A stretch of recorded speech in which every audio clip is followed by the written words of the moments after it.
On historic island in the eastern sea, there were camellias of all colors blooming year-round. Despite its beauty, the island was uninhabited, and few people ever ventured there.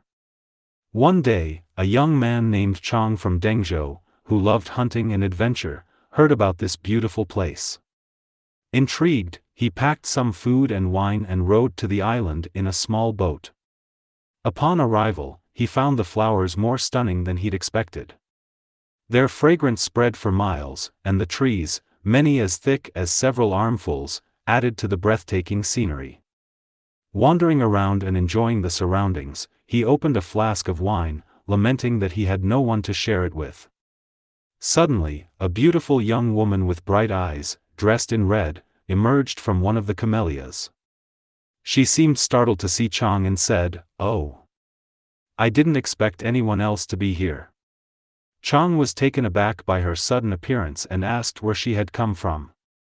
The beauty said, "I'm a prostitute from Jiaozhou," and explained that she had come with a man named Mr. Hai, who had gone off for a stroll, leaving her to wait for his return. Chang invited her to join him for a drink, and she happily agreed. Just as they were enjoying their wine, a gust of wind swept through, bending the trees. "Mr. Hai is coming," the young woman cried out, and in an instant, she disappeared. Terrified, Chang watched as a massive serpent emerged from the nearby bushes. He quickly hid behind a large tree, hoping the serpent wouldn't notice him. But the serpent wrapped itself around both Chang and the tree, pinning his arms to his sides. It raised its head, darted out its tongue, and bit Chang's nose, causing blood to flow freely.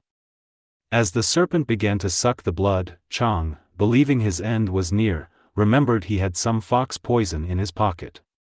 With difficulty, he managed to slip a couple of fingers into his pocket, take out the packet, and break it open.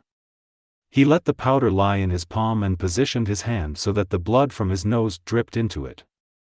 As soon as the serpent began drinking the blood mixed with the poison, its grip loosened.